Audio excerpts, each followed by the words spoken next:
A ship captain in the Persian Gulf picks up a phone, dials a number belonging to the Islamic Revolutionary Guard Corps, describes his vessel, his cargo, his crew, and then waits. He is waiting to find out if he is allowed to move. And if he is, how much it will cost him. 5 weeks ago, that phone call would have been unthinkable. Today, it is routine. This is not a blockade. Iran is not stopping ships. It is charging them.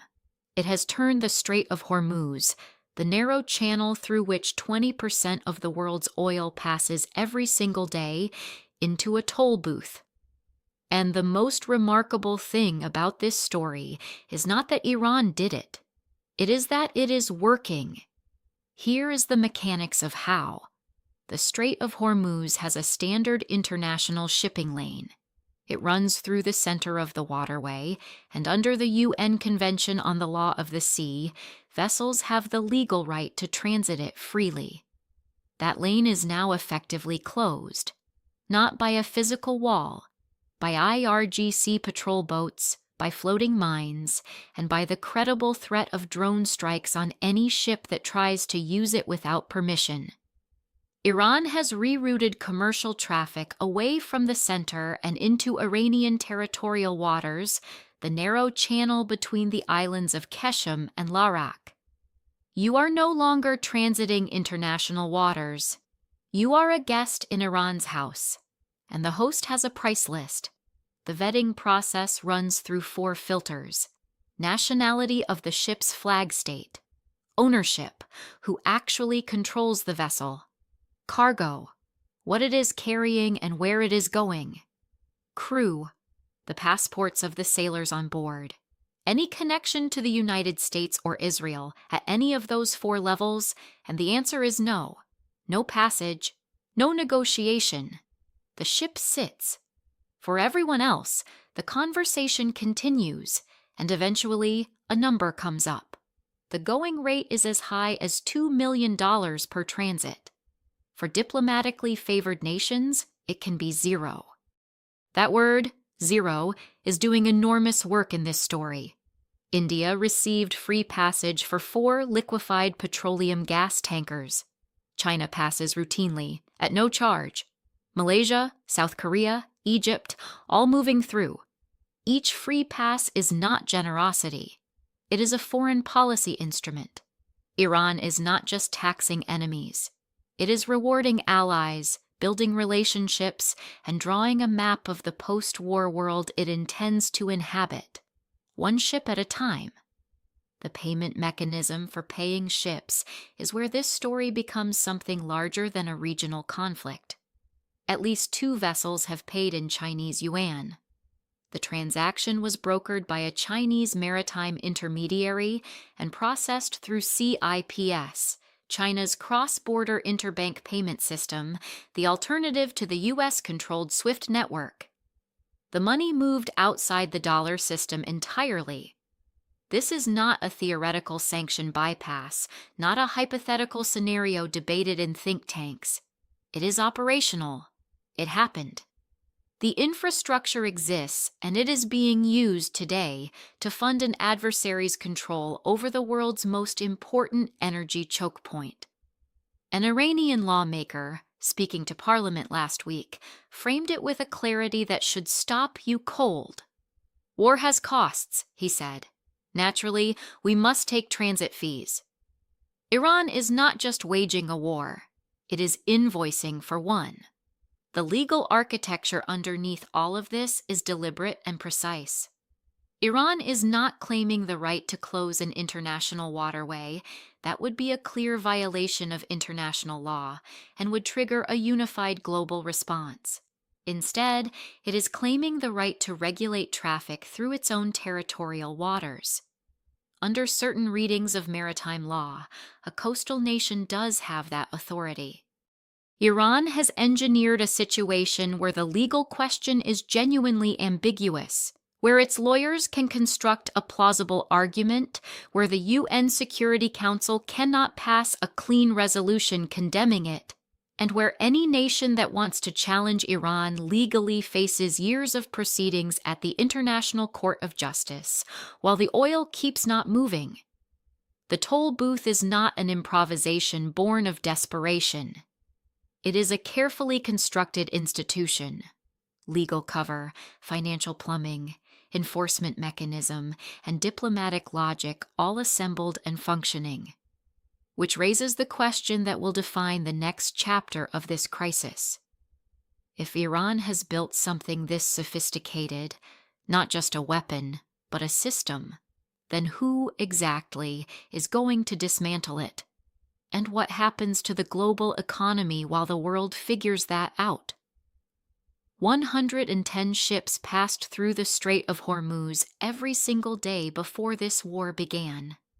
In the entire month of March, fewer ships have transited than used to pass through on a single Tuesday morning. Nearly 2,000 vessels are stranded.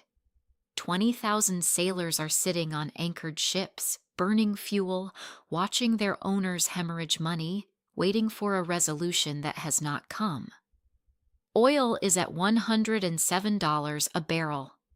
The International Energy Agency has said, formally in writing, that this disruption is worse than the 1973 oil embargo and the 1979 Iranian Revolution combined. Not comparable to them, worse. Let that land for one moment and then move on, because the number that matters most is 2 million. $2 million is what Iran charges per transit. And here is the thing about $2 million that the coverage keeps missing. Against the backdrop of what shipping companies are actually losing, $2 million is starting to look rational.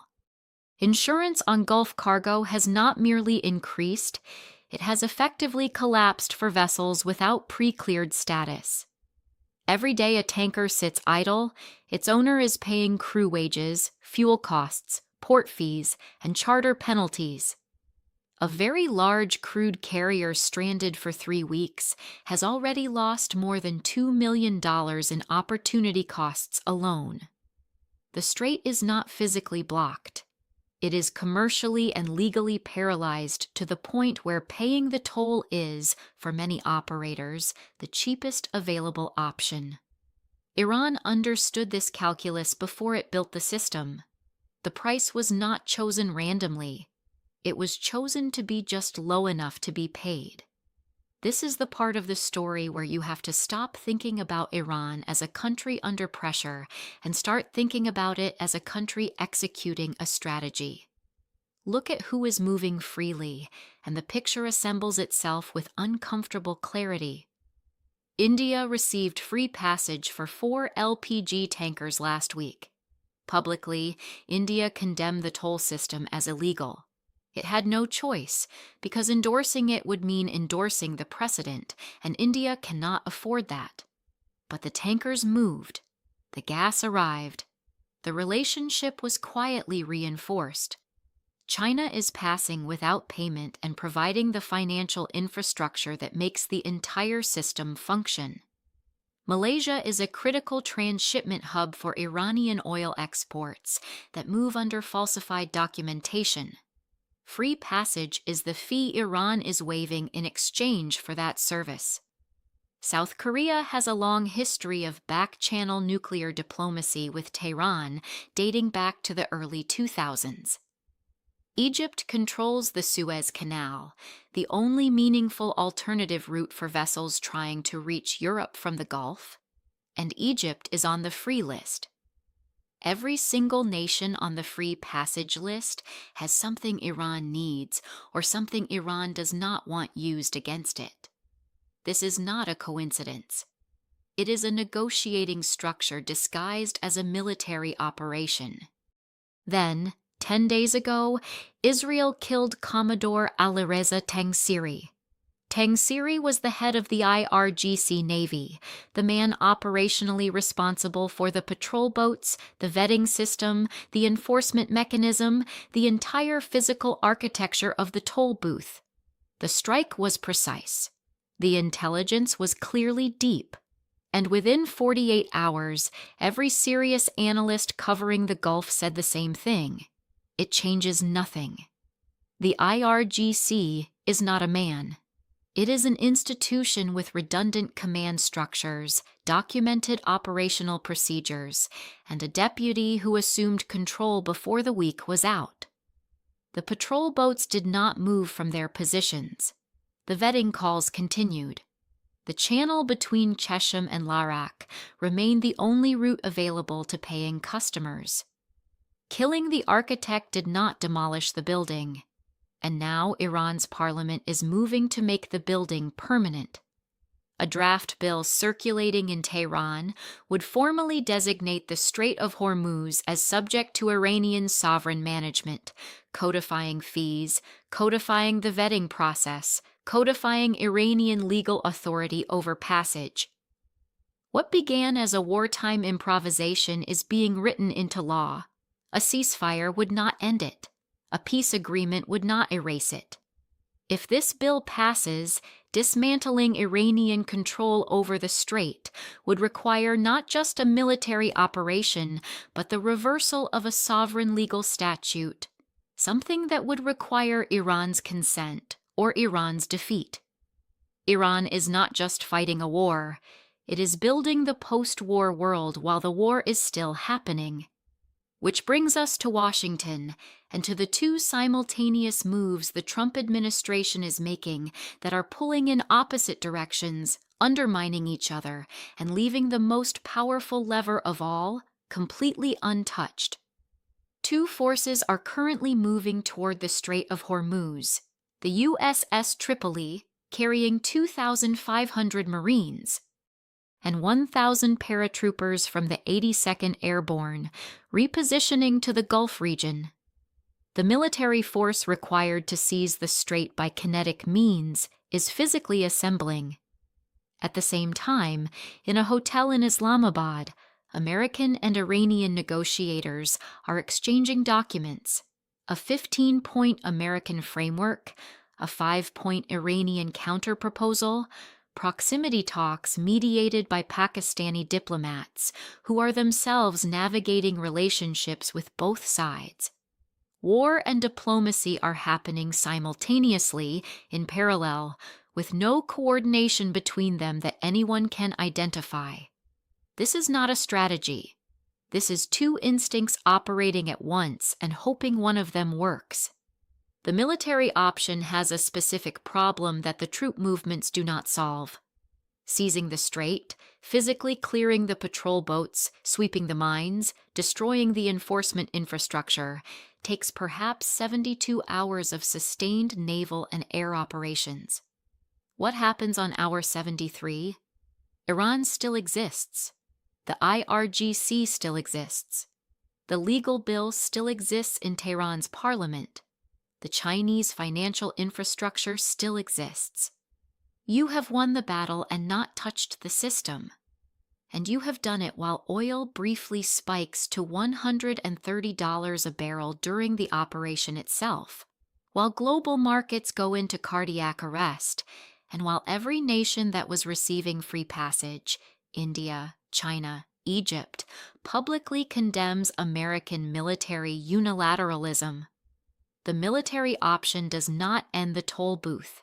It burns it down and leaves the ash, and Iran rebuilds. The diplomatic option has a different problem. Iran has now stated, in preliminary ceasefire discussions, what it wants as a condition of any lasting agreement. It wants the Strait of Hormuz recognized, formally and permanently, as subject to Iranian sovereign management. It wants the Suez Canal model. That reference is not casual. Egypt nationalized the Suez Canal in 1956. Britain, France, and Israel launched a military operation to reverse it. The United States, under Eisenhower, facing pressure from an enraged set of allies, forced them to stand down. Egypt kept the canal. Cairo has collected billions of dollars in transit fees every year since. For nearly 7 decades, the world's most important shortcut between Europe and Asia has been a cash machine for a mid-sized regional power, because the United States decided the precedent of forcible reversal was worse than the precedent of acceptance. Iran watched that outcome for 68 years. It is now asking for the same deal. Here is what that means in plain terms. Any American president who accepts Iranian permanent sovereignty over the Strait of Hormuz, over the channel through which 1/5 of the world's oil moves, has handed Tehran something no adversary of the United States has ever been given in the post-war era. It would be the most significant strategic concession since the fall of Saigon. It would validate every assumption Iran made when it built the toll booth. It would tell every other regional power on Earth exactly what a determined military financial pressure campaign can extract from Washington if applied at the right choke point at the right moment.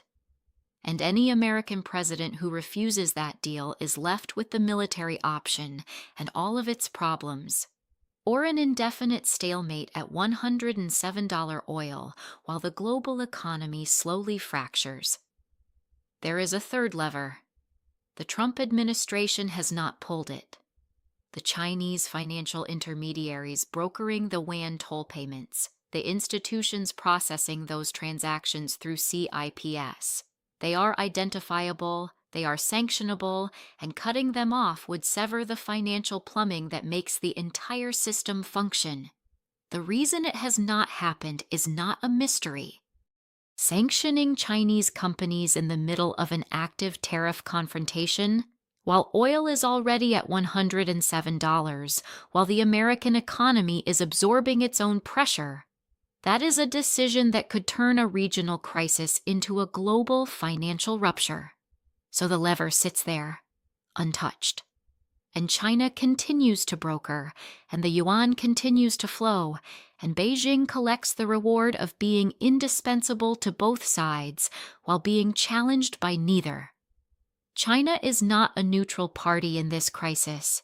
It is the silent infrastructure of Iranian power, providing financial plumbing, Security Council cover, and diplomatic insulation, while the United States spends blood and treasure and political capital fighting the visible part of a system whose invisible foundations Beijing built and Beijing maintains. The toll booth is open. The law is being written. The ships are paying. The Marines are afloat. And the side currently winning, collecting $2 million per transit, formalizing control into law and demanding a permanent post-war role as the price of peace, is not the side that started this war. It is the side that figured out how to turn a war into a business.